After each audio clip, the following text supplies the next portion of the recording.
અત્યારે આપણે જોધપુરનો સન્માન વિધિ જોયો કારીગરનો, એમાં પણ આપણને ખ્યાલ આવ્યો 25,000 વોલ્ટની કરંટ જતો હોય તો ગમે તે જાણે અડે અજાણે અડે તો એને ઉપાડી મૂકી. એમાં તો કારીગરી એની કરતા હતા, મજૂરી કરતા હતા. પરંતુ એ મોહન સાહેબ મારે શું કીધું, તમે પણ અમારી જેવા છો, તમે બધા એકાંતિક થશે. આ ભક્તિની શક્તિ. ભગવાનને મોટા પુરુષો દયાળુ છે. અણુમત્તનો હિમંત સહજાનંદ ગુરુ ભજે સદા. આપણે અનુસમાન કરીએ તો ભગવાન પહાડ સમાન માની લેશે. છતાં પણ જે ભક્તિ છે એ સમર્પણની ભાવના છે.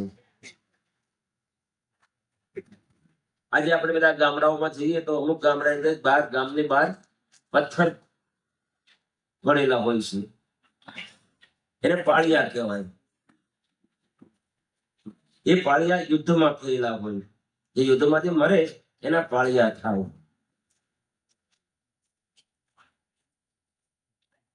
પણ કંદોય ગાંઠિયા પાડતો હોય પાપડી, અને ઝારામાં હાથ ઘસતો હોય, અને હાથ ઘસતા બધા હાથ સ્લીપ થઈ જાય, તેલના કડાઈ ઊંધો પડી જાય, બડબડિયા બોલી જાય, તેની કે ખાંભીઓ પડાય, એ શહીદ થયો કહેવાય.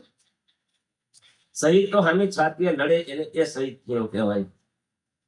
બાકી તો કંદોય મેળો કહેવાય, પેલો મેળો કહેવાય, પણ એની ખાંભીઓ ન પડાય. એમ જે ભક્ત ભગવાનને સમર્પિત થઈ ગયા હોય, કેવળ ભગવાનના વિશ્વાસે ચાલતા હોય, એવા ભક્તોની ગાથાઓ ગવાય છે.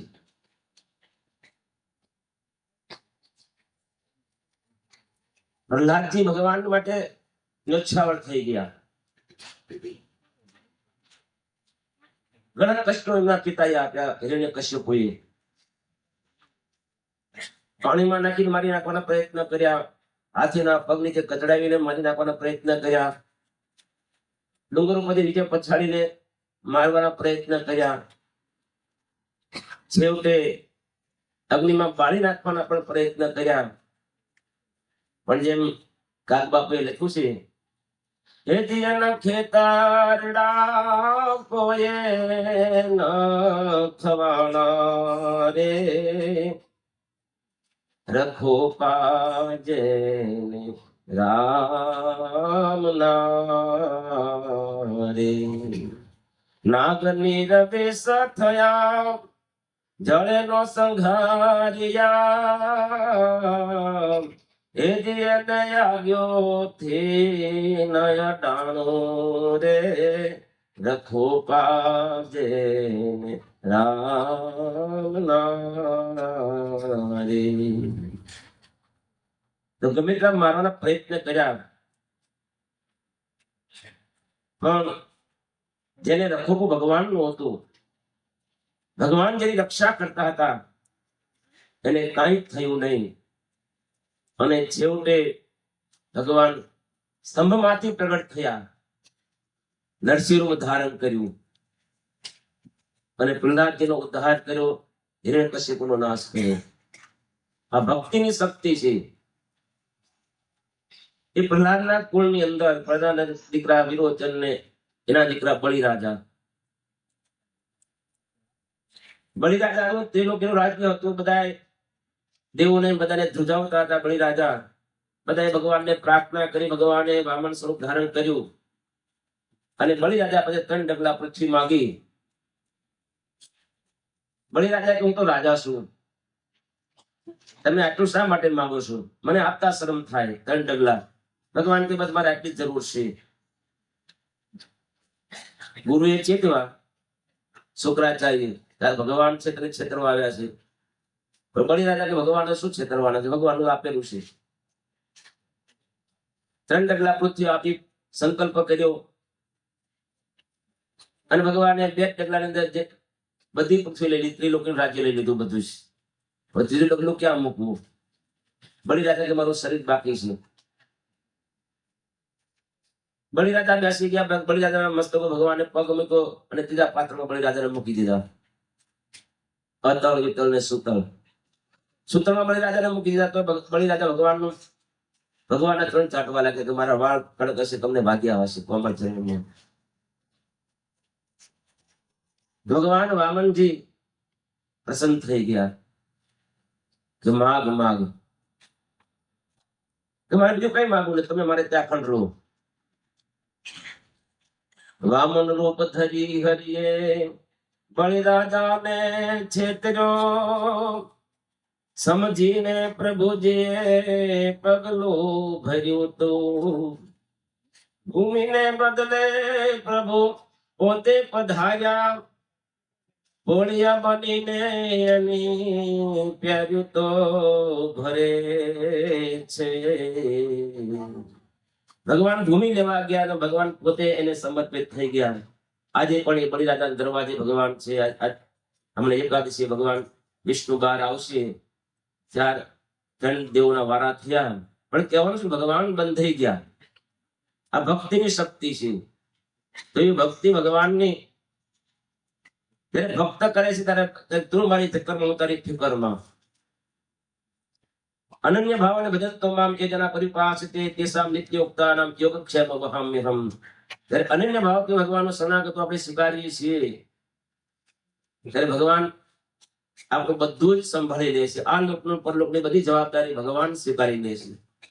પણ અનન્ય ભાવની એવી ભક્તિ હોવી જોઈએ. દ્રૌપદીના ચિરહરણ થતા હતા અને એ વખતે દ્રૌપદીને ઘણું હતું કે ભીષ્મ પિતા બચાવશે, દ્રોણ ગુરુ બચાવશે, પાંડવો તો હારીને બેઠા હતા, પણ બધા નીચું જોઈ ગયા. દ્રૌપદીની સહાય કોઈ આવ્યું નહીં. અને એ વખતે જયારે દુશાસન ઉભો થયો અને ચીર ખેંચવાની તૈયારી કરે છે, દ્રૌપદી પોતાના દાંતમાં સાડી પકડી રાખી, પણ જેના હાથની અંદર જેના કાંડામાં 10,000 હાથીનું બળ હતું એને આંચકો માર્યો અને હે કૃષ્ણ એ શબ્દ નીકળી ગયો. અનન્ય ભાવનો આશરો ભગવાનનો ગ્રહ, તમારા સિવાય કોઈ છે નહીં. ત્યારે ભગવાન હાજર થઈ ગયા. આ એડવાન્સ મિલાકી ખડી કરી દીધી. 10 સહસ્ર ગજ બલ ઘટ્યો ન ઘટ્યો 10 ગજ તીર. 10,000 હાથીનું જેના કાંડામાં બળ હતું એ થાકી ગયો, પણ એ સાડી પૂરી ન થઈ. પણ અનન્ય ભાવનો જયારે ભગવાનનો આશરો કર્યો, ભગવાન જાણતા હતા, પણ જયારે ભગવાનને અનન્ય ભાવે સ્મર્યા ત્યારે ભગવાન આવીને ઉભા રહ્યા. ગજેન્દ્ર મોક્ષનો આપણે બધા જાણીએ છીએ, ભાગવતનું આખ્યાન છે. ઇન્દ્રદ્યુમ્ન સરોવરની અંદર હાથી પાણી પીવા માટે જાય છે અને એનો હાથણી પણ હારી હતી, બચ્ચાઓ પણ સાથે હતા મદનિયા. હાથી અંદર સરોવરમાં જાય છે તો મગર એને પકડ્યો. તો મગર હાથી અંદર ખેંચીએ છે, હાથી બહાર નીકળવા માટે પ્રયત્ન કરે છે. હાથણી બચ્ચા બધા બહાર ઉભા છે, કોઈ સહાય કરવા જતા નથી. ધીરે ધીરે અંદર ખેંચવા લાગ્યો. નકરા ક્રાંતિ કરીને મુકલિત લઈને મૂળ મૂલે તિખિને નાહમ નાહમ ન ચાહમ ન ભવતિ પુનઃ તાદૃશો માતૃશેષુ ઇત્યેવં ત્યક્ત હસ્તે સપતિ સુરગણે ભાવ શૂન્ય સમસ્તે મૂલમ ચિત પ્રાદુરાસી સદી સુદ ભગવાન મંગલમ સંતતમ ન. બધા દેવતાઓને પ્રાર્થના કરી, પણ કારણ કે આજે મગર હતો એ હુહુ નામનો ગંધર્વ હતો અને જે હાથી હતો એ લોમપાદ રાજા હતો. એ લોમપાદ રાજાને ઋષિનું સન્માન કરવામાં થોડી ભૂલ થઈ, ઋષિએ શ્રાપ આપ્યો કે હાથી થઈ જાય, એટલે હાથી થયો. અને જે મગર હતો એ દેવલ ઋષિ સરોવરમાં સ્નાન કરતા હતા અને હુહુ નામના ગંધર્વે દેવલ ઋષિનો પગ પકડ્યો. દેવલ ઋષિ ગભરાઈ ગયા, અત્યારે બહાર નીકળ્યો. દેવલ ઋષિ થયું કોઈ મગરમચ્છ લાગે છે. હુહુ નામનો ગંધર્વ બહાર નીકળ્યો. એ વખતે દેવલ ઋષિને શ્રાપ દીધો કે મગર થઈ જાય, એટલે મગર થયેલો. અને આ પ્રમાણે એ મગર હાથીને ખેંચતો હતો. બહુ યુદ્ધ ચાલ્યું. બધા દેવતાઓને પ્રાર્થના કરે, પણ કોઈ દેવતાએ કહ્યું, બધા દેવતાએ કહ્યું મહારાજને કોઈ એવો છે નહીં કે તારી સહાયતા કરી શકે. અને છેવટે પછી ભગવાનને પ્રાર્થના કરી મૂલમ ચિત પ્રાદુરાસી સદી સદ ભગવાન. અને ભગવાનનો આશરો કર્યો કે કોઈ એક ભગવાન હોય મારી રક્ષા કરજો. તો ગરુડતજીને પાળા પધાર્યા ગજ સારો મહારાજ, એવી રીતે તમે આવો દયાળુ કરવા હમારા કાજ દેહો ગુના કરીને માં. ભગવાન ગરુડ તજીને પાળા પધાર્યા અને હાથીની રક્ષા કરી, એનો મોક્ષ કર્યો. બુડાણો દર પૂનમે ભગવાનના દર્શન કરવા માટે ડાકોરથી દ્વારકા જાય. વર્ષો વીતતા બુડાણાની અવસ્થા થઈ, બુડાણા જઈ શકાયું હતું નહીં. છેલ્લે ભગવાનને પ્રાર્થના કરી, પ્રભુ હવે છેલ્લી મારી પૂનમ છે, હવે હું આવી શકીશ નહીં. તો ભગવાન એની સાથે જવા તૈયાર થયા. બુડાણા ગળામાં ભગવાન બેસી ગયા. જેની ભક્તિ હતી તો ભગવાન દ્વારકાથી ડાકોરની અંદર આવીને બેઠા બુડાણાની ભક્તિથી. તો એ પ્રમાણે આપણા સત્સંગની અંદર બુડાણા ભક્ત થઈ ગયા છે. સીએમ કાકા 1972 ની અંદર એમીને એક એલાન બહાર પાડ્યું. એને સ્વપ્ન આવ્યું કે કોઈ એશિયન ન જોઈએ આપણા દેશની અંદર, અને બીજા દિવસે એને જાહેરાત કરી કે નો એશિયન કોઈ. પહેલે તમને બધા નીકળવાનું થયું, બધા નીકળી ગયા. નંદકિશોર સ્વામી અત્યારે તીથલ મંદિરે છે, એ વખતે નાના હતા, ગુલ્લુમાં રહેતા હતા. એ વર્ણન કરે છે કે એ વખતે બધા કાળિયાઓ ટ્રકની અંદર એશિયનને બાંધી હાથ પગ અને લબડાવે, અને પછી બ્લેડ થી એની ચામડી ઉતારે અને આખી બજારમાં ફરે. કોઈ ઉભો રહે ખરો? પછી આવી પરિસ્થિતિ હતી. અને એરોડ્રામની અંદર બધા ભરી બંદૂકો ઉભા હોય, કોઈ વસ્તુ લઈ ન જવા દે. અને એવી સમયે સીએમ કાકાએ 4 મંદિરોની મૂર્તિઓ લઈ આવ્યા. ધરોરો, જિંજા, કંપાલા, એ બધા મંદિરોની મૂર્તિઓ હાથમાં માથું લઈને લઈ આવ્યા. કારણ કે બધા બંદૂકધારી બધા ઉભા હતા અને મૂર્તિઓ લેવા જવાનું. મોટી નાની મૂર્તિઓ નથી. આજે આપણે જોઈએ સુરત મંદિરમાં મૂર્તિ છે, જે ગામમાં જે મંદિર છે ત્યાં એ આજે મૂર્તિ છે. બીજી એમને ટરોરો લંડન લઈ ગયા હતા અને અમેરિકામાં પધરાવી બીજી મૂર્તિ. આમ તો 4 મંદિરોની મૂર્તિઓ લઈ આવ્યા હતા. તો આ હિંમત કરીને ભગવાનને લઈ આવ્યા. અને પ્રમુખ સાહેબ મહારાજ કહેતા કે બુડાણા જેવો ભગત છે. અને સીએમ કાકા ધામમાં ગયા એ વખતે પ્રમુખ સાહેબ મહારાજને દેશમાં ખબર પડી કે સીએમ કાકા ધામમાં ગયા છે. સ્વામી તો મારે એમનો અગ્નિ સંસ્કાર કરવા જવું છે, લંડન જવું છે. સ્વામીએ નક્કી કર્યું મારે જવું જ છે લંડન. કે પછી બધી તમે મીટિંગ થઈ, નક્કી થયું કે સીએમ કાકાનું પાર્થિવ દેહ આપણે અહીં મંગાવી દઈએ.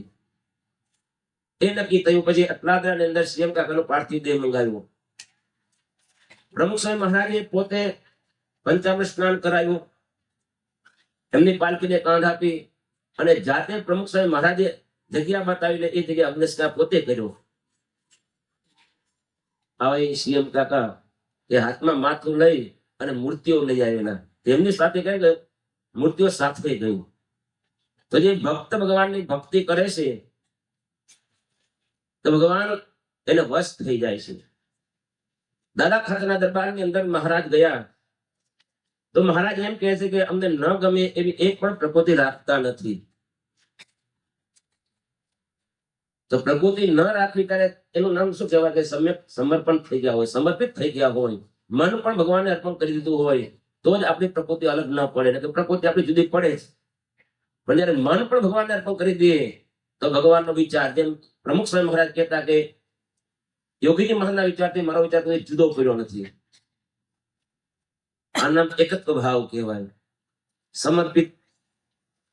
તો આ પ્રમાણે દાદા ખાતરનું કુટુંબ સમર્પિત થઈ ગયેલું હતું. મહારાજ એક વખત ગઢડાથી વડતાલ રામનવમીનો સમય કરવા માટે તૈયાર થયા અને એ વખતે માણકી ઘોડી તૈયાર કરીને લાવ્યા. માણકી ઘોડી પર મહારાજ બેઠા અને માણકી ઘોડી દરવાજા સુધી જાય અને પાછી વળે. 2-3 વખત એવું થયું. મહારાજના આદેશ પ્રમાણે માણકી ચાલવા વાળી પણ એ માણકી દરવાજાથી પાછી વળે. પ્રેમાનંદ સ્વામી આ દ્રશ્ય જોતા હતા અને પ્રેમાનંદ સ્વામીએ પોતે કહ્યું कि लोग कहते हैं कागज की लिखी, मैं कहता हूं नैनन की देखी. લોકો કાગળ લખેલું બોલતા હોય છે પણ મેં આંખે દેખેલો અહેવાલ કહું છું. માણકીએ ચડ્યા રે મોહન માળી, શોભે રોડી કરમાં લગામ રૂપાળી માણકીએ ચડ્યા રે મોહન વનમાળી. મહારાજ માણકી તો ઘોડી પર બેઠા છે, હાથમાં લગામ પકડી છે, પણ ઘોડી વારંવાર દરવાજે જઈને પાછી વળે છે. એ વખતે લાડુબા જીવબાને મહારાજ વિનંતી કરે છે, આજ્ઞા આપો અમે જઈએ વ્રતપુરી. અમને આજ્ઞા આપો, અમારે વડતાલ સમયો કરવા માટે જવું છે. ભક્તો પાસે ભગવાન આ વિનવણી કરે છે, આજ્ઞા આપો અમે જઈએ વ્રતપુરી.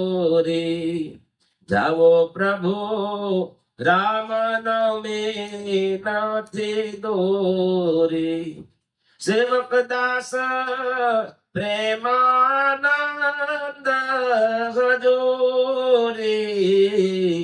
વાલમજી વેલા વળજો ગાઢપુરી. પ્રેમાનંદ સ્વામી ત્યાં નજરે જોઈ રહ્યા લીલા છે. ભગવાન પોતે પણ જવાની ઈચ્છા ધારે તો નહીં જઈ શકતા, કારણ કે ભક્તની ભક્તિ રૂપી દોરીથી ભગવાન બંધાઈ જાય છે.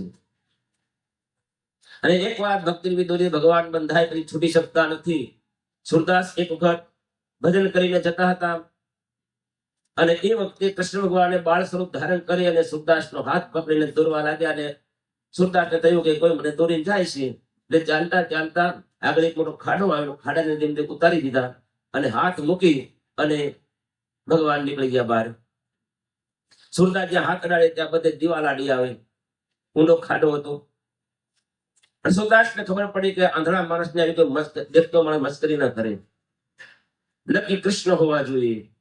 અને એ વખતે ભગવાન જો કે શું કરે છે, અને એ વખતે ભગવાનને સામેથી સુરદાસજીએ કહ્યું, હાથ છોડા પર જાતે ગિરબળ જાની મોય, જબ હૃદય સે જાઓ કે સબળ જાનું સોય. આંધળા માણસનો હાથ છોડીને ગયા, એમાં શું તમે પરાક્રમ કર્યું, અમારા હૃદયમાંથી નીકળી જુઓ. ભગતજી મહારાજ બોલ્યા કે હવે તો અક્ષરધામમાં શ્રીજી મહારાજ આવે ને તો મને વિમુખ કરી શકે એમ નથી. આ ભક્તિની ખુમારી છે, આ ભક્તિની શક્તિ છે. બ્રહ્માનંદ સ્વામી મૂળીનું મંદિર બાંધતા હતા, અને મહારાજે કહેલું કે જયારે કોઈ પણ તકલીફ પડે મને યાદ કરજો, આવી ઉભો રહીશ. અને મૂળી મંદિરનું કામ કરતા હતા, એ વખતે પથ્થર કોઈ જગ્યાએ મળે નહીં, પાણીની પણ કોઈ સગવડતા નહોતી. મહારાજને પ્રાર્થના કરે છે. બ્રહ્માનંદ સ્વામી પણ મહારાજ આવતા નથી, દેખાતા નથી. બ્રહ્માનંદ સ્વામી બહુ ઉપાલંબ કર્યો, ખોટા બોલા ત્યાંથી થયા, એટલા માટે તમને કોઈ કન્યા નથી આપી, ઘરેથી નીકળી ગયા છો, ઘરે કોઈ રાખ્યા નથી, બહુ બ્રહ્માનંદ ઉપાલંબ કર્યો છે. અને પછી આ મહારાજ બધા પાછળ બાબા સાંભળતા હતા. પછી બ્રહ્માનંદ છેવટે બોલ્યા કે હવે જો નહીં દર્શન દો ને હવે જો નહીં આવો ને તો મારી જાત ઉપર જઈશ. અને ત્યાં મહારાજ ગોપાલ રૂપે પ્રગટ થયા, અને મહારાજ આગળ ચાલી અને ગયા. આજે જ્ઞાન ભાવ છે ત્યાં મૂળીની અંદર, એ ત્યાં પાણી બતાવ્યું, અને ત્યાં પથ્થરની ખાણ છે. મંદિર પૂરું થયું, પથ્થર પણ પૂરા થઈ ગયા, પછી પથ્થર નથી નીકળતા. અને ત્યાં જ્ઞાનો આજે તે દર વર્ષે સંતો ત્યાં જૂના મંદિરના સંતો, મૂળીના સંતો ત્યાં શાકોત્સવ પણ કરે છે. પણ કહેવાનું શું કે બ્રહ્માનંદ સ્વામીની ભક્તિ, મહારાજ જયારે બીમાર હતા અને બ્રહ્માનંદ સ્વામી જુનાગઢ મોકલ્યા, ગુણાતીરામ સ્વામી જુનાગઢ થી ગંડા બોલાવવા માટે મહારાજે વાત કરી. બ્રહ્માનંદ સ્વામી સમજી ગયા હતા મહારાજ દેહ નહીં રાખી, છતાં પણ બ્રહ્માનંદ સ્વામી ગયા. મહારાજની આજ્ઞા હતી. ગુણાતીરામ સ્વામી જુનાગઢ થી ગરડા આવ્યા. ત્યાર પછી સ્વામીને મહારાજ મળ્યા, અને પછી મહારાજે તો દેહ ત્યાગ કરી દીધો. બ્રહ્માનંદ સ્વામી સમાચાર મળ્યા, બ્રહ્માનંદ સ્વામી આવ્યા. અને એ વખતે બ્રહ્માનંદ સ્વામી એવું બોલ્યા કે જો મહારાજનો પાર્થિવ દેહ રાખ્યો હોત તો મહારાજ અક્ષરધામમાંથી પાછા લાવે. આ ભક્તિની શક્તિ હતી કે અક્ષરધામમાંથી મહારાજ પાછા બોલાવી લાવે. પ્રેમાનંદ સ્વામી ભક્તિ જ્યાં ઘેરાને કાંઠે કીર્તન ભક્તિ કરતા હતા. મહારાજ રાત્રે આખી રાત ઉભા રહ્યા, બેઠા બેઠા ગાય કે હું ઉભો ઉભો સાંભળું, ઉભા ગાય કે હું નાચું. આખી રાત મહારાજ ઉભા રહ્યા. પ્રેમાનંદ સ્વામી જયારે સગળ મિત્ર ઉભા થયા કીર્તન ગાઈને, મહારાજને જોયા, મહારાજ તમે જ્યારથી શરૂઆત કરી ત્યારથી આ અનુભવ છું. અને ઉભા ઉભા ગાય કે હું નાચું. આપણે પંચાણું રાસમાં જોઈએ છીએ કે પંચાણું રાસ જયારે રમાણું અને બ્રહ્માનંદ સ્વામી ઉભા ઉભા જયારે છંદ ઉપાડ્યા, અને એ વખતે મહારાજ ત્યાં રાસની અંદર નાચવા લાગ્યા. તો આ ભક્તિ છે કે ભક્તિની શક્તિ ગોપીઓએ પણ ભગવાનને એ પ્રમાણે નચાવ્યા છે. વ્રજવનિતાના પ્રેમની આગળ ઉડ્યા કોટી કબીરા રે. વ્રજવનિતા કરતાળી બજાવે, નટવર થઈ થઈ નાચે રે. ગોપીઓ તાળી વગાડે એમ ભગવાન નાચ્યું. પણ એવી ભક્તિ હતી અને ભક્તિથી ભગવાન વશ થઈ ગયા હતા. તો પેલા ભગવાનને આપણે સમર્પિત થઈ જવું પડે. તું મારી જકરમાં, હું તારી ફિકરમાં. પેલા ભગવાનને આપણે જો વશ થઈ ગયે, સમર્પિત થઈ ગયે, તો બધું જ ભગવાન આપણું સંભાળી લેશે. આ ભક્તિની શક્તિ છે. તો ભગવાન સ્વામિનારાયણ ચરણમાં પ્રાર્થના કરીએ, ગુરુહરિ મોહન સાહેબ માના ચરણમાં પ્રાર્થના કરીએ કે આપણા જીવનની અંદર પણ એવી અનન્ય ભાવની ભક્તિ સદાને માટે છે. અને એ ભક્તિ કરીને મહારાજ સ્વામી રાજી કરી અને મહારાજના અને સ્વામીના સુખી સુખ્યા થઈએ. પ્રાર્થના. શ્રી સ્વામિનારાયણ ભગવાન જય. શ્રી મુકુંદજીવન સ્વામીએ આપણને ભક્તિની શક્તિ તે વિષય પર કથામૃતનો લાભ આપ્યો. તે બદલ આપણે સૌ તેમના ખૂબ ખૂબ આભારી છીએ. આપણે સૌ આજે ખૂબ ભાગ્યશાળી છીએ, કારણ કે આજની રવિ સભામાં સદગુરુ વર્ય સંત પરમ પૂજ્ય વિવેક સાગર સ્વામી ઉપસ્થિત છે. અને આજે આપણને સૌને તેમના શ્રી મુખેથી આશીર્વચનોનો લાભ પ્રાપ્ત થવાનો છે. તો પરમ પૂજ્ય વિવેક સાગર સ્વામીને વિનંતી કરીએ કે તેઓ મંચ પર પધારે અને આપણને સૌને આશીર્વચનોથી કૃતાર્થ કરે. પરમ પૂજ્ય વિવેક સાગર સ્વામી.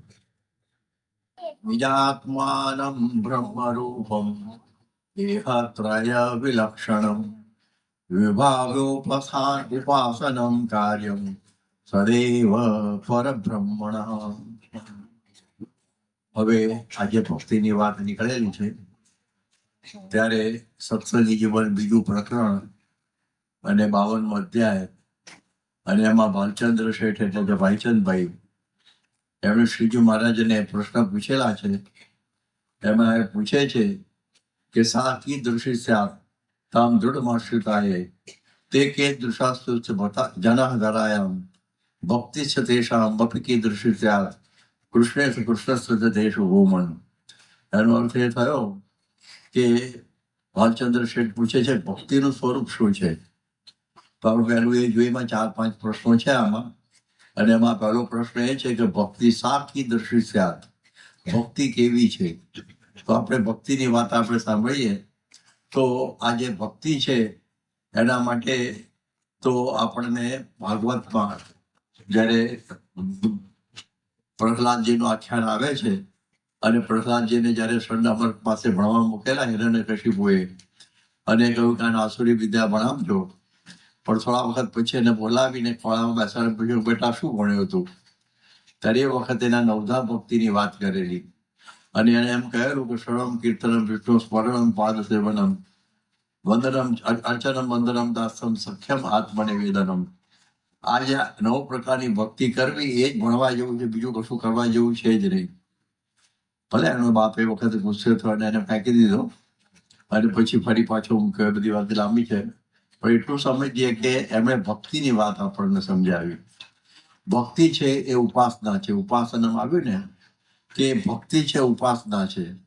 આપણે વેદાંતના માર્ગની અંદર ઘણા માર્ગો છે. એમાં આખા વિશ્વમાં મુખ્યત્વે અત્યારે અદ્વૈત વેદાંત ઘણો બધો પ્રસરેલો છે, કે જેમાં નિરાકાર ભાવના વિશેષ આવે છે. કે જયારે ભક્તિ સંપ્રદાયના આચાર્યો દ્વારા એક ભક્તિની વાતો બધી ચાલેલી. કારણ કે એક નક્કી છે કે કોઈ ભગવાન બની શકતો નથી. ભગવાન તો એકમ એવમ અદ્વિતીયમ તત્વ છે, એટલે એના જેવો કોઈ બીજો બની શકે નહીં. આપણે થઈને ભગવાનના ભક્ત થવાનું છે, અને પણ સામાન્ય ભક્ત નહીં, બ્રહ્મરૂપ એવા ભક્ત આપણે બનવાનું છે. એટલે એ દ્રષ્ટિથી ભગવાન તું મેરે ઠાકુર મેં તેરી દાસી જેવું સ્વામી સેવક ભાવ હંમેશા રહે. તો એનું નામ કહેવાય ઉપાસના. અને ઉપાસનાથી જ આ મોક્ષ થાય છે.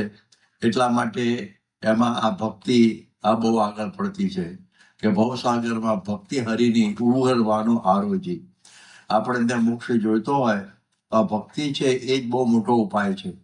એટલે ભક્તિમાં સ્વામી સેવક ભાવ રહે છે, ઉપાસના રહે છે. એટલે એ દૃષ્ટિથી મહારાજે આ વાત સમજાવી. અમારા ત્યાગીઓ માટે પણ આ જ વાત સમજાવેલી છે કે ત્યાગી નામ પરમો ધર્મ શ્રી કૃષ્ણ ખેલધારણે ભક્તિ એકાંતિકી નિત્યમ તન મહાત્મા બોધયુગ. આ વાત સત્સંગ જીવનમાં લખી કે ત્યાગીનો બધા ધર્મો, બધા પંચવ્રત ને બધું ઘણું બધું છે, બરાબર છે, પરંતુ એનો મુખ્ય ધર્મ છે ભક્તિ. એનો મુખ્ય ધર્મ એકાંતિકી ભક્તિ, ધર્મ જ્ઞાન વૈરાગ અને ભક્તિ જેમાં આવે એ ભક્તિ. પ્રથમના 37માં મહારાજે કહ્યું કે નારદજી જેવો ગુણવાન હોય પણ જેમાં ભગવાનની ભક્તિ ના હોય તો એ મને ન ગમે. એટલા માટે આ ભક્તિનો મહિમા બધો ઘણો સમજાવવામાં આવેલો છે. અને એનો મહિમા એટલો બધો કહ્યો કે સકલ ભુવન મધ્ય નિર્ધનાસ્તે ધન્યા નિવસે હૃદય શ્રી હરિ ભક્તિ રેખા. ભાગવતમાં કહ્યું કે જેના હૃદયમાં ભક્તિ હોય એ ભલે નિર્ધન હોય તો પણ એ ધનવાન છે. અને તુલસીદાસે પણ આ જ વાત સમજાવી કે અર વખર વ અર ધન મિલે और उदय अस्त में राज तुलसी हरि की भक्ति बिन आसे भली उजाड़. કે આટલું બધું પ્રાપ્ત થયું હોય રોખર ધન, પણ જો ભગવાનની ભક્તિ ના હોય તો બધું ઉજ્જડ છે. પારસ મળ્યું કામ ધન કલ્પતરુ કી બાળ. આટલું બધું હોવા જવા છતાં પણ ભગવાનની ભક્તિ ના હોય તો બધું નકામું. એટલા માટે આટલો બધો શાખ ઈદૃશી સ્યાત, એ ભક્તિ કેવી છે તો ભક્તિનો આટલો બધો મહિમા આપણા શાસ્ત્રોએ સમજાવેલો છે. એટલે એનો મહિમા અહીં સમજાવતા આપણા જે આ પ્રહલાદજીએ કહ્યું કે શ્રવણ ભક્તિ, એના માટે તો આપણા જે પૃથુ ભગવાને 10,000 કાન માગ્યા, એટલે કે એ શ્રવણ ભક્તિ તેલકથા વાર્તા એટલે શ્રદ્ધા માગી. એટલે જેટલો જીવ ભગવાનની કથા વાર્તાથી જેવો નિર્મત્સર થાય છે એવો બીજેથી થતો નથી. એટલે આપણે આ કથામાં સાંભળવાથી આપણે બધા દોષો ટળી જાય છે, આપણને અંતરદ્રષ્ટિ થાય છે. આપણા બધા શ્રવણ ભક્તિથી આપણને આપણો ખ્યાલ આવે કે મારામાં કેટલી બધી ખોટો છે. એટલે એ પ્રકારનું બધું શ્રવણ ભક્તિથી આપણો ઘણો બધો ફાયદો થાય કે આપણે બધા આખ્યાનો સાંભળીએ ભાગવતના, આપણા સત્સંગના, આપણા દાદા ખાચરના, પરમહંસોના, તો આપણને શ્રવણ ભક્તિથી થાય કે મારે પણ એવા ભક્ત થવું છે. જો જેને કથા વાર્તાની અંદર જેને કઈ આળસ હોય તો સમજવું કે એનામાં કોઈ ગુણ આવશે નહીં. એ કથા વાર્તા એટલે શ્રવણ ભક્તિ છે, એ આરસી જેવી છે. એટલે આપણા અવગુણો આપણને દેખાઈ જાય કે આટલી વાતે હું કાચો છું. એટલા માટે શ્રવણ ભક્તિ છે એ બહુ મહત્વની છે.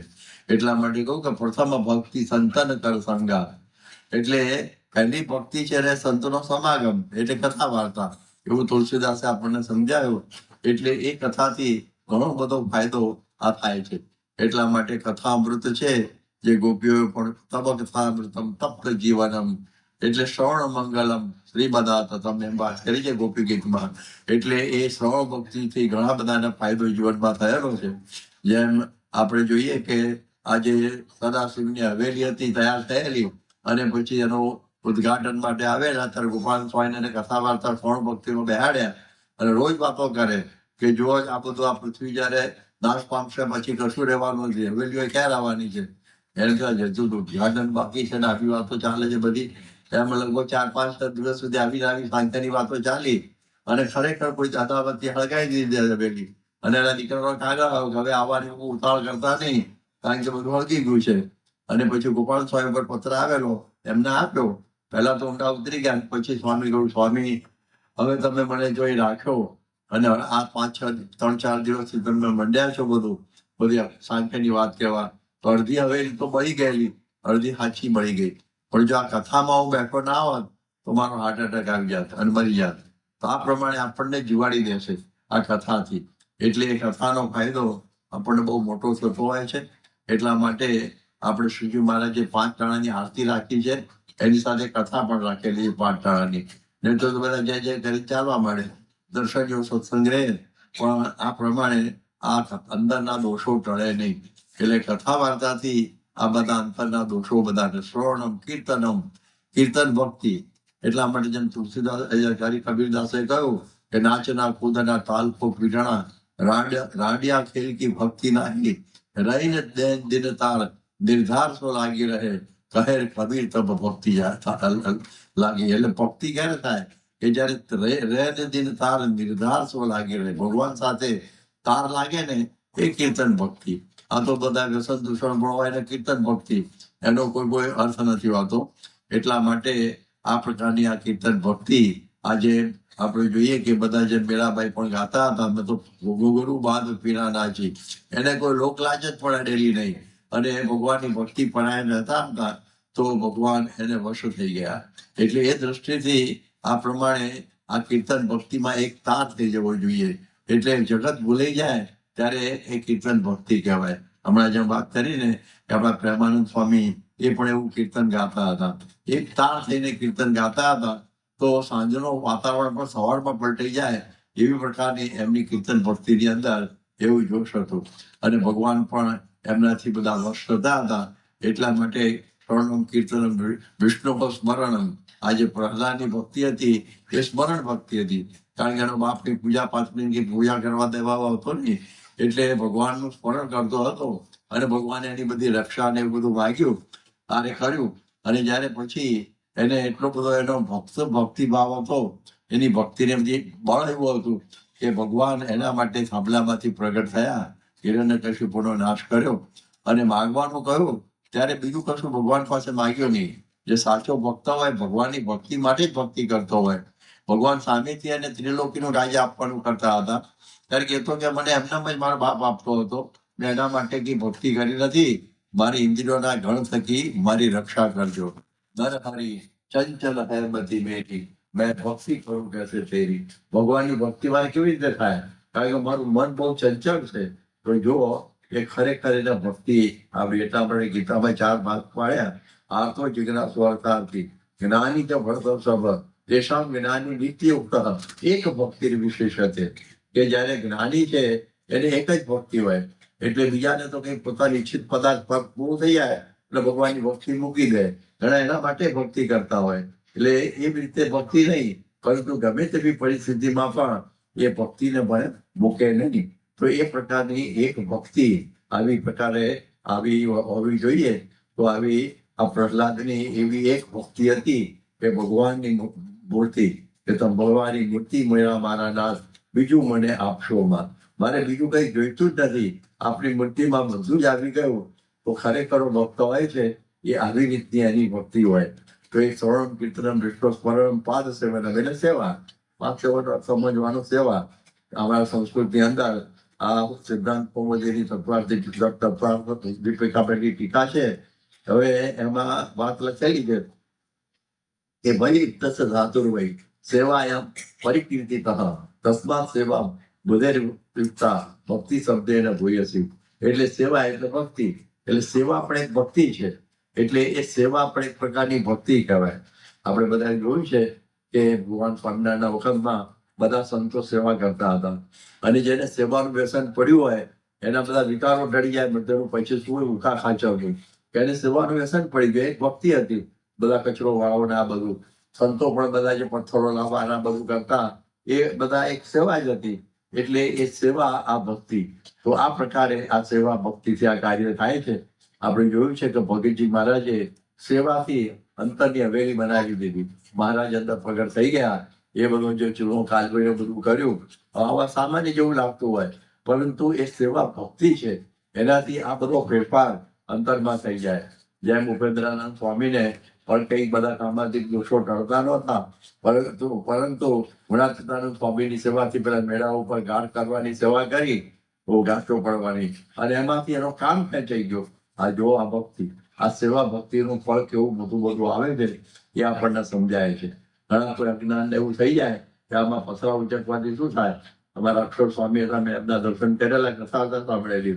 એમને એવા એક ગુરુ મળી ગયા વિજ્ઞાનદાસ, અને કોઈ શાસ્ત્રીએ તમને શું કરાયું? પથરા જ ઉચકાયા છે ને, તમને ક્યાં જ્ઞાન કે શું બધું શીખવાડ્યું છે? એને જરા અસર થઈ ગઈ. પણ શાસ્ત્રી મહારાજ તો જાણતા હતા કે આ જીવ છે અને ખોટા સંઘમાં જશે. આખી રાત સમજાવ્યા અને કહ્યું કે આ પથ્થર ઉચાકવાની સેવા માનો છો? આ તો મોટા મોટાઓને સેવા મળતી નથી, એ તમને મળેલી છે, અને જ્ઞાન શું કરો છો? એમ કઈ કપાળમાં આમ અંગૂઠો અડાડ્યો. વચનામાં તો બધા એકદમ સુગણાયમાન થઈ ગયા. મેં એમના સાંભળેલા, એમના મળો થકી આમ તરત જ મોઢે જ બધું મળ્યો એમને. તો જુઓ, આ પણ એક સેવા છે. સેવાથી એ ભક્તિ છે. સેવા પણ એક પ્રકારની ભક્તિ સમજવાની. માળા માનસી લઈને બેસે બરોબર છે, પરંતુ એમ શાસ્ત્રીમાં કહેતા કે બધા અત્યારે માળા લવાયો, પથ્થર ઉપાડવાનો, ઉપાડો, એ પણ એક પ્રકારની ભક્તિ જ છે. તો એ પ્રમાણે મોટા સંતની સેવાથી જે કરીએ એ બધી ભક્તિ કહેવાય. એટલે આપણા માટે આ મોટું છે. યોગી બાપાને કોઈ પૂછ્યું તમને આવી બ્રાહ્મણી સ્થિતિ કેવી રીતે થઈ? એવા શાસ્ત્રીમાં એની આજ્ઞાથી 40 વર્ષ વાતો ઉઠ્યા.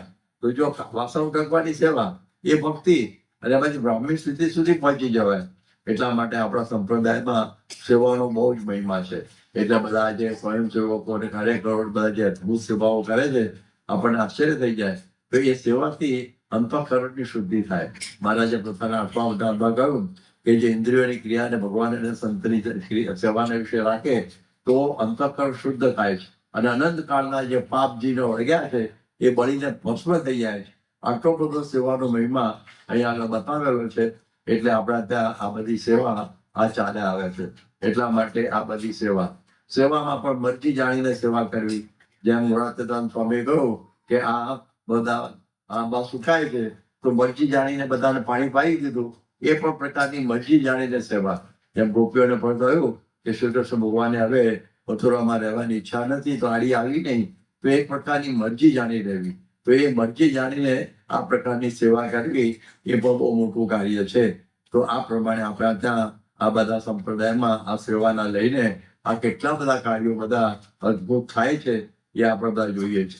જે પણ રોબિન્સનનું મંદિર છે, હવે એ કારીગરો હોત તો પણ 2030માં થાત અથવા ન થાત એવું હતું. એવી પ્રકારની પરિસ્થિતિ હતી. એ લોકો જ કહેતા હતા બહુ અઘરું છે, અને એમને કંઈક જવાનું થયું, એવો દુષ્કાળ આવી ગયો, એટલે થયું કે હવે તો બનશે જ નહીં. પણ મહંત સ્વામી એવો પત્ર લખ્યો કે આ સેવા બહુ દુર્લભ છે, અને એક આગળમાં એમ થયું 400-500 જણ આવશે, પણ 12,576 યુવા યુવતીઓ બધા ઉતરી પડ્યા, અને કોઈને પથ્થર સાથે કોઈ સંબંધ હતો નહીં. હવે એમને તો સ્વામીએ કહ્યું છે એટલે આપણે બધું શીખી જવું, અને 15 દિવસમાં બધું શીખી જાય. પેલા કારીગરો કે અમે તો વંશ પરંપરાથી આપણું કરીએ છીએ, અમારી સંતતિમાં બધું સમજાવવું બહુ અઘરું પડે છે શીખવાડવું, અને આ બધા ફટફટ શીખી જાય, કારણ કે એમને ભક્તિ હતી કે આપણને સ્વામીને રાજી કરવા છે. પ્રસન્નતા રૂપી ભક્તિ એ આપણે સિદ્ધ કરવી છે. તો આપણને બહુ આશ્ચર્ય થઈ જાય કે 2023ની અંદર આપણે જોયું કે 8મી ઓક્ટોબરે એનું ઉદઘાટન થયું. લોકો જોતા રહી ગયા આ કઈ રીતે બન્યું. એ બધા બહેનો પણ કાર્વિંગ શીખી ગયા, બધું પેઇન્ટિંગ શીખી ગયા, મોટા મોટા ક્રેનો ચલાવતા થઈ ગયા. બધાને બહુ આશ્ચર્ય થઈ ગયું કે કઈ રીતે થયું. અને 2, 10, 15, 20 કારીગરો રહ્યા તે પણ બહુ રાજી થઈ ગયા કે વાહ, સ્વામી એમાં ખરેખર બોલે છે, તો જ આ બહુ કાર્ય થઈ જાય. તો આવા કાર્યો આ સેવા ભક્તિથી આપણને થાય છે એ આપણને અનુભવ થયો. એટલે એ દૃષ્ટિથી આવા અશક્ય કાર્યો પણ મનસ્વાના સમયમાં આ બધા શક્ય બની ગયા. એટલે સેવા ભક્તિ. એટલે આગળ કે છે કે અર્ચનમ વંદનમ અર્ચનમ દાસ્યમ. એટલે આપણે જે જેમ કહીએ છીએ કે ભગવાનને નમસ્કાર કરવા, પગે લાગવા, વંદન કરવા, આ કરવા, તે કરવા, એ પણ એક પ્રકારની એક ભક્તિ છે. એટલે એ દૃષ્ટિથી આપણે જોઈએ છે કે આપણા ત્યાં ઠાકોરજીને દંડવત કરવા, વંદન કરવા, આ બધું એ ભક્તિ ચાલે જ છે. અમને એવું બીજું મારા ચાતુર્માસમાં 100 દંડવત શ્રીજી મહારાજને કરવાનું આપતા, એ પણ મને બરોબર યાદ છે ઠાકોરજી આગળ. તો એ પ્રમાણે આ વંદનમ ભક્તિ એ પણ બહુ જરૂરી હોય છે, અને એ પ્રમાણે બધા એમને બધો એટલો બધો મહિમા સાથેની ભક્તિ પાછી. આપણે જોયું કે આપણા સ્વામીએ કહ્યું કે આ કારીગરો આટલું બધું કામ કર્યું છે, તો એમને તો દંડવત કરીએ તો એ ઓછા છે એવું કહ્યું. અને પેલા કારીગરો જે મુક્તો છે એવો મહિમાથી બધી સેવા આ બધું કરી છે બધાએ. તો અર્ચન ભક્તિ એટલે ભગવાનના જે અર્ચન કરવું, આ બધી પૂજા કરવી, જે અંબરીશ રાજા કરતા હતા, પેલા ગુરુજીની વંદન ભક્તિ કહે છે. હવે એ પ્રમાણે 5 દિવસ લક્ષ્મીજીની કહે છે. તો આ પ્રમાણે આવી રીતે એ જે અંબરીશ રાજાની પણ એવી ભક્તિ હતી, તો ભગવાને આ સુદર્શન ચક્ર એને રક્ષામાં મૂકેલું, અને દુર્વાસા પણ પાછા પડી ગયા એની ભક્તિથી. તો આ પ્રકારની એ ભગવાનની ભક્તિ. કારણ કે એ બધું બીજા એમની સેવા કરતા, એક આપણા સેવકો એ કે તમારે મારી સેવા તમે બરોબર, પણ હું ઠાકોરજીની સેવા હું કરીશ. તો એ પ્રકારની ભગવાનની ભક્તિ પરાયણ હતા. અને પછી કે છે કે દાસત્વ ભક્તિ એ બહુ મોટી વસ્તુ છે. આજે જોઈએ છે ભક્તિ તો બધા કરીએ છીએ, પણ દાસત્વ ભક્તિ એ પણ બહુ. જેમ હનુમાનજીની આપણે જોઈએ છીએ કે એને સીતા માતાએ હાર આપ્યો, તો અંદર કંઈ રામશેખની એમને તોડવા માંડ્યા. એટલે ભગવાન રામ વગર એને કથામાં રસ નહોતો. એવી રીતે ભગવાનનું દાસ પણ એમને હતું. ભગવાનની દાસત્વ ભક્તિ એમની વખણાય છે. તો આપણે પણ બધા જોઈએ છીએ કે આ પ્રમાણે આપણા પણ સંપ્રદાયની અંદર આવી એક દાસત્વ ભક્તિ આપણા ત્યાં રહેલી છે. શ્રીજી મહારાજ પણ આ બધા લોજની અંદર બધાની લંગોટીઓ ધોતા, કચરો વાળતા, છાણવાસીનું કરતા, બધું કરતા, એ આપણે બધા જાણીએ છીએ. ગુણાતીતાનંદ સ્વામી પણ ચોક વાળતા, એ પણ આપણે બધા જાણીએ છીએ. પગજીની તો વાત છોડી દો, એમણે તો જબરજસ્ત સેવાઓ કરેલી છે. અને શાસ્ત્રીજી મહારાજ પણ નારીઓ ખેંચતા, કાં તો આપણે તો અક્ષર પુરુષોત્તમના ભળવ્યા છે એવી વાત કરતા. યોગીજી મહારાજ પણ કહેતા કે અમે તો આમાં સ્વામિનારાયણના હમેલિયા છીએ, અને એ પ્રકારની એવી બધી વાત કરતા. અને આપણે જોયું છે કે દાસત્વ ભક્તિ કેવી બધી હોય છે કે ભગવાનની પ્રત્યે તો દાસત્વ ભક્તિ કરી, પણ દાસ દાસ દાસાનંદ, બધા દાસના પણ દાસ થવાની વાત. મહંત સ્વામી પોતાની આઈડેન્ટિટી આપે, સૌનો દાસ, કેશવ જીવન દાસ. આ પ્રકારનું એમનું જીવન આપણે જોયું છે. અને આપણે જોયું હતું કે બધું આ નગરની અંદર પોતે રજ માથે ચલાવેલી બધી એ પણ પ્રસંગ આપણે બધા જાણીએ છીએ. એટલે એ બોલીએ છીએ એવું નહીં, એમના જીવનની અંદર આ દાસ ભક્તિ આપણને દેખાય છે. એટલે આ દાસપણું, દાસનું લક્ષણ શું કે એમ કરે તો એવી રીતના બધા શ્રીજી મહારાજના વખતમાં પણ બધા દાસ ભક્તિ કરતા કે જેમ મહારાજ જીભ ફરે એમનો દેહ બધાનો કરતો હતો. અને પછી કહે છે કે અર્ચનમ દોર્દન દાસમ સખ્યમ, જે અર્જુનની ભગવાન કૃષ્ણ સાથે સખ્યમ મિત્ર ભાવ હતો. એટલે મિત્રભાવે પોતાનું દુઃખ લગાડી કે તો પણ એને ખોટું લાગે નહીં, એવી પ્રકારની આ ભક્તિ આપણે જોયું છે. કે મૂળજી બ્રહ્મચારીની તો બહુ જબરી ભક્તિ હતી. મહારાજે એમને વિમુખ કરેલા મોજડી સુંદરી પર તેલ લગાવતા હતા, અને કે વસરામભાઈએ માગી, અને મહારાજ જોઈ ગયા અને કહે જાઓ કે હું ખામ તેમ બીજું ત્રીજું, અને જોવા ત્યાં ગળું ચૂકો ખાતા નહીં. પણ જરા પણ અભાવ આવ્યો નહીં. જરા એમની પરાકાષ્ઠા હતી.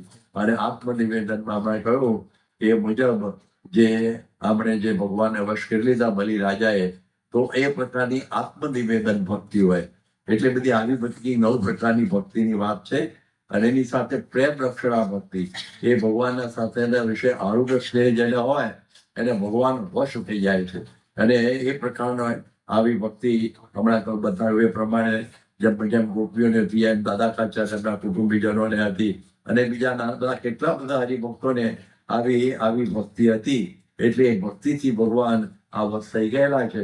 એટલે આ પ્રેમ રક્ષણ, એના માટે શું ન થાય, એના માટે બધું જ થઈ શકે, તો એવી પ્રકારની ભક્તિ બધાને હતી. લંડનના મંદિરની વાત બધા જાણો છો કે જયારે એમાં પૈસાની કામ પડી અને બહુ મોટી મોટી હસ્તીઓને બોલાવી મદદ કરવા, પણ એમને કંઈ બહુ ખોટું આપ્યું નહીં. ત્યારે સ્વામી બોલેલા કે મારા હરિભક્તો લંડનની બજારમાં વેચાઈ જઈ અને મંદિર પૂરું કરશે, એવા બધા પ્રેમી ભક્તો હતા. અને એ રીતે મંદિર પૂરું થયું. એ પણ આપણે નજર જોયેલું છે. એટલે આવી પ્રકારની ભક્તિ.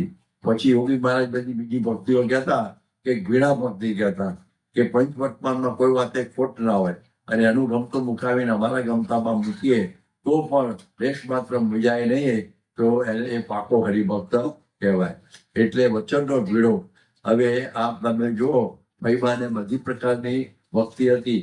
ખૂબ મહારાજ આવે ત્યાં લૂંટફોટ થઈ જતા, રસોઈ આપતા, મહારાજ એમને લાજી આપેલા બધું હતું, પણ મહારાજનું વચન મનાયું નહીં. એટલા માટે મહારાજે પ્રથમના 15 વચનામાં કહ્યું કે જેના હૃદયમાં ભગવાનની ભક્તિ હોય એ ભગવાન જે વચન કહે એને પરમ સત્ય કરીને માને. એટલે એ બહુ અઘરી છે. એટલે એ દ્રષ્ટિથી એ ભીડો છે.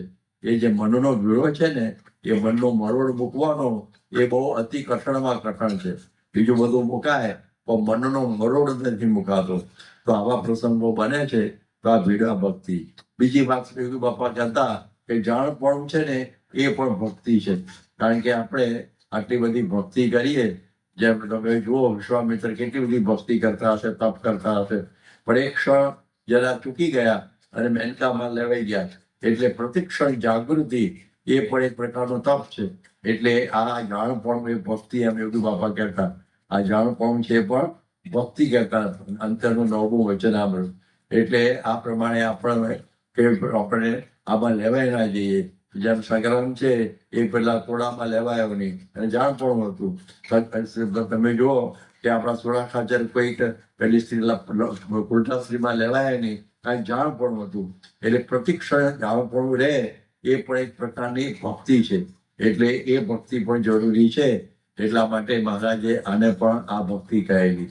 બીજી અનુસરણ ભક્તિ, અનુવૃત્તિ યોગી બાપાનો શબ્દ હતો, જે ભાગવતની અંદર જે ઋષભદેવે પોતાના પુત્રોને કહ્યું, હંસે ગુરો મયી ભક્ત્યાનુવૃત્ત્યા, કે અનુવૃત્તિ છે ને એ ભક્તિ બહુ મોટી ભક્તિ છે. આપણા બહુ યોગી બાપા અમને સવારે વાત કરતા એવો પડે કે મોટા પુરુષની અનુવૃત્તિમાં રહેવું, એ જેમ કે એમ આપણે કરવું. તો એ અનુવૃત્તિ બહુ મોટી ભક્તિ છે. એટલે અનુવૃત્તિમાં જાણી જાય કહેવું ના પડે. જેમ કે છે ને કે તમે જશો એમ કહેવાની જરૂર નહીં, જાઓ એમ કહે. એટલે એ મરજી જાણી લે કે આપની ઈચ્છા આવી છે, એટલે એની અનુવૃત્તિમાં આપણે રહેવાનું. એટલે અમારા બધા અનુવૃત્તિ પર્વ થાય છે ને, એટલે જ્યાં મૂકે ત્યાં જવાનું, પછી એમાંથી પૂછવાનું નહીં. તો એ ખરેખરી ભક્તિ હોય. જેમ અમારે ત્યારે જુનાગઢની અંદર બધાને મૂકવાના હતા, એમાં જોડાભાઈને મૂકવાના હતા. હવે એ વખત જોડાભાઈ કઈ નાવા ગયા હશે, એટલે પછી મહારાજ નામ લખી લો કે સ્વામી પૂછવું થાય તો મહારાજ પૂછવું પડે. એમના મારા પૂછવાની જરૂર નથી, જશે. અને પોતે કહ્યું કે જોડાભાઈ જુનાગઢમાં તમારું નામ લખ્યું. જુનાગઢ બહુ કઠણ હતું એ વખતે, પણ એ કે જય મહારાજની મરજી. તો જુઓ એ મહારાજને બધા જાણતા હતા, એટલે એ પ્રમાણે હોશિયાર કરવાની, હોશિયાર થઈને રહેવું. આનું નામ કહેવાય અનુવૃત્તિ. અનુવૃત્તિ વાળાને તો પ્રશ્ન જ ના થાય. જેમ કે એ પ્રમાણે તૈયાર જ થઈ જાય.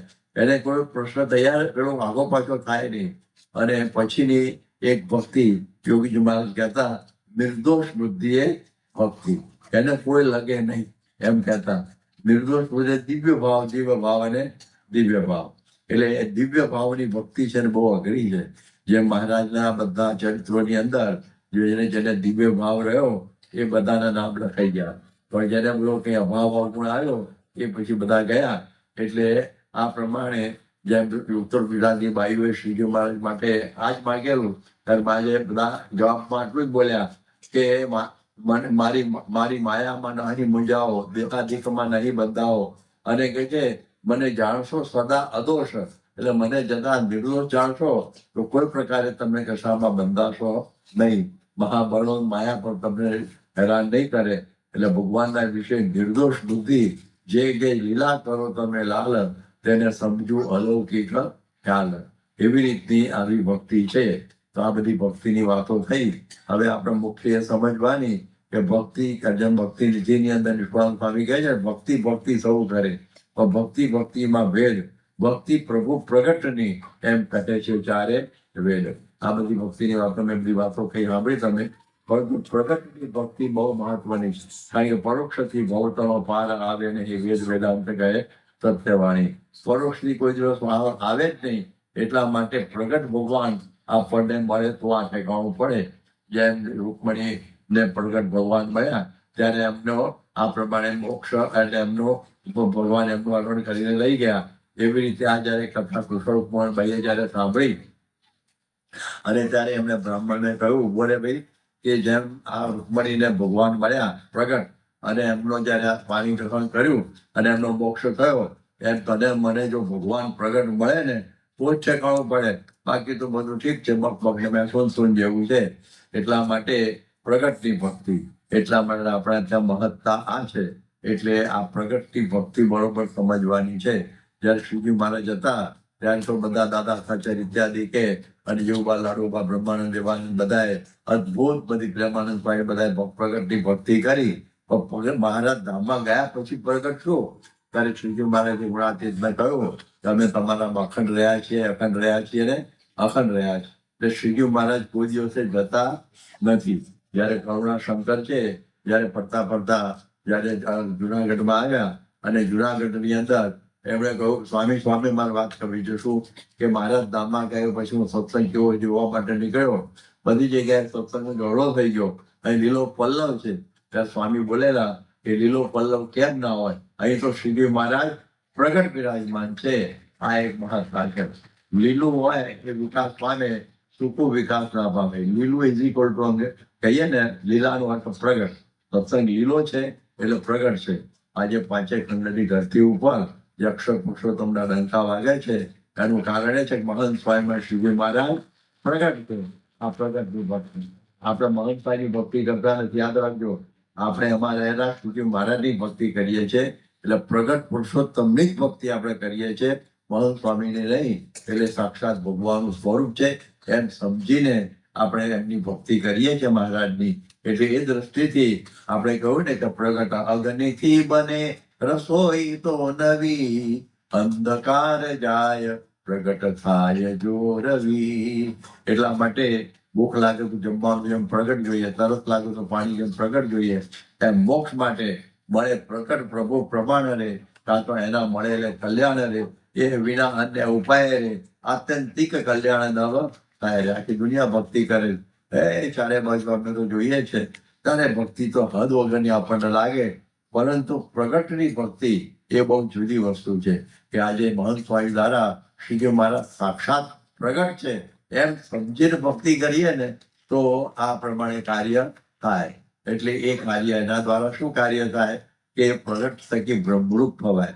અને મેં આમાં શ્લોક આવ્યો ને પેલો નિજાત્માનમ બ્રહ્મરૂપમ, કે બ્રહ્મરૂપ થઈ અને ભગવાનની ભક્તિ કરવી. ભક્તિ તો કરવી જ છે, પણ ભક્તિ ક્યારે થાય કે જ્યારે આપણે જેમ ડોક્ટર થવું હોય તો આપણા ગુરુ ડોક્ટર જોઈએ, એન્જિનિયર થવું હોય તો આપણા ગુરુ એન્જિનિયર જોઈએ, એમ આપણે બ્રહ્મરૂપ થવું હોય તો આપણા ગુરુ સાક્ષાત બ્રહ્મ જોઈએ.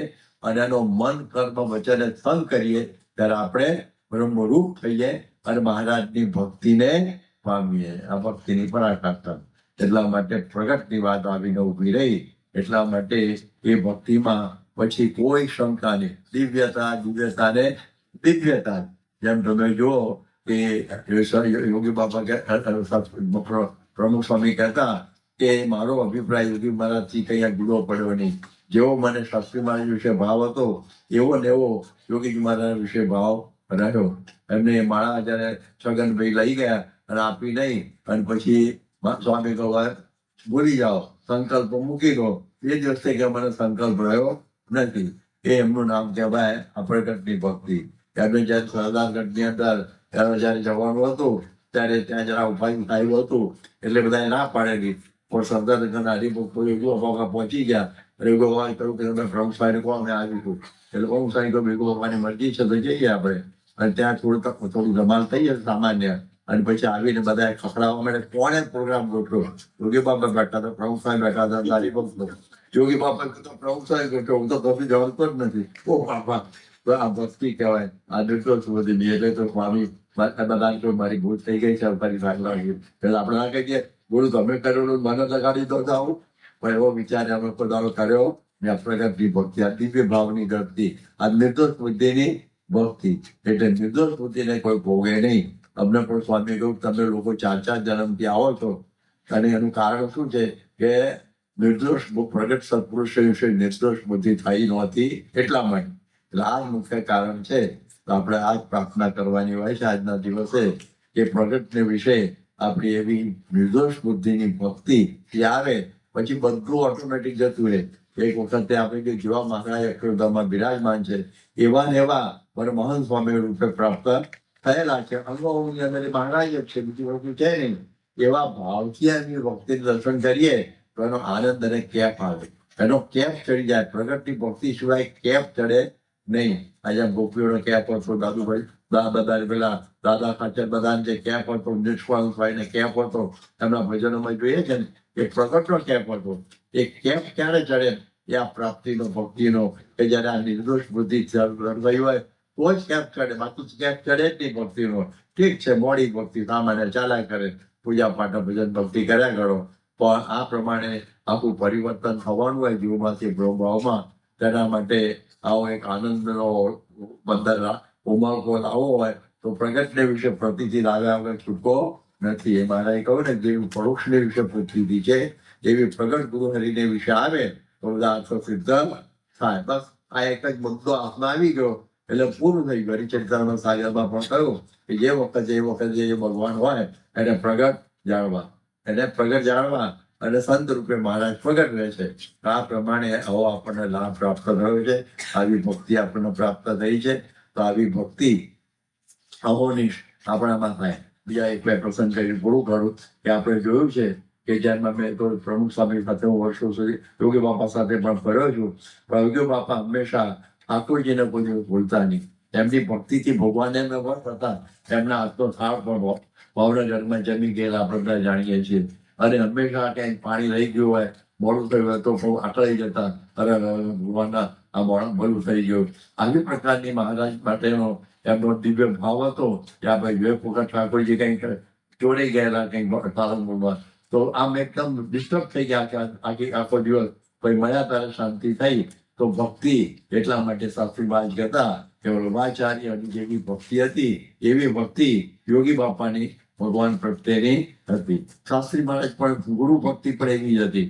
એવી રીતે પ્રમુખ સ્વામી સાથે પણ વર્ષો સુધી ફર્યો છું. ઠાકોરજી હંમેશા ભેગા ને ભેગા, કોઈ દિવસ એને ભૂલા પડે નહીં. એ ઇંગ્લેન્ડની પાર્લામેન્ટમાં જવું હોય, કેનેડાની પાર્લામેન્ટમાં જવું હોય, યુરોપમાં જવું હોય, ઠાકોરજી હંમેશા આગળ ને આગળ. એરોપ્લેનમાં ચડવું હોય તો ઠાકોરજીના આગળ, કોઈ પણ રીતે ભૂલે નહીં. એક વખત આંબડીમાં રહી ગયેલા શું કહેવાય ઠાકોરજી સંતો લાવવાના, એટલે અમે આગળ નીકળી ગયા ઝીંઝુવાડાને. પછી અમારે લઈને આવશે લોકો, થાળ કરશે, પણ ત્યારે ત્યાં રહી ગયા. એ લાવતા પાછા 3:30 વાગ્યા ત્યાં સ્વામીએ જરા પણ મળામાં પડ્યો મૂક્યો નહીં. એ ઠાકોરજીની ભક્તિ. તો આવી ઠાકોરજીની ભક્તિ પ્રમુખ સ્વામીની પણ જોઈ છે. એવી રીતે બધા પ્રસંગોનો પાર નહીં આવે તો બધા બહુ પ્રસંગો યોગી પ્રમુખ સ્વામીના ભક્તિના તો ભરેલા છે. પણ આપણે ત્યાં જોઈએ કે મહંત સ્વામી મહારાજને પણ ઈષ્ટદેવની પણ ભક્તિ પૂરેપૂરી છે. કે જે બધું છે મહારાજથી થાય છે, બધું એ બધું છે. સજ્જન કરતા પણ એમનો મુખ્ય વિષય છે. સર્વ કરતા મહારાજ છે ભક્તિ. અને બીજું પ્રમુખ સ્વામી માટે જે બોલાવી હોય તો કહે છે તમે સિદ્ધિ મારી જે બોલાવે ને તમારો હાથ કાપી નાખો ને એવું મને દુઃખ થાય છે. એટલે એમની મહંત સ્વામીની પ્રમુખ સ્વામી માટેની પણ ભક્તિ એમને હંમેશા આગળ જ રાખે. એમનું નામ આગળ રાખીને આમ કરે છે. એટલે ઈષ્ટદેવ ભક્તિ, ગુરુ ભક્તિ એ આપણી પરંપરાની વિશેષતાઓ આપણને ખબર છે અને આપણને દેખાય છે. અને આપણામાં પણ આવી ભક્તિ ભરવા માટેનો એમનો ખૂબ જ આગ્રહ હોય છે. એટલા માટે આપણે આટલું કરીએ કે બીજું કઈ ના સમજાય તો છેલ્લી નિર્દોષ બુદ્ધિની ભક્તિ જો ફિટ થઈ જાય તો બીજું બધું ઓટોમેટિક આવી જશે.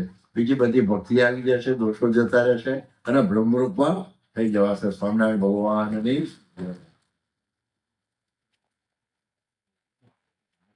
આવા જ વિશિષ્ટ પ્રસંગો સાંભળવા માટે કૃપા કરીને લાઈક કરો, તમારા વિચારો કમેન્ટમાં શેર કરો અને અમારી ચેનલને સબસ્ક્રાઇબ કરવાનું ભૂલશો નહીં.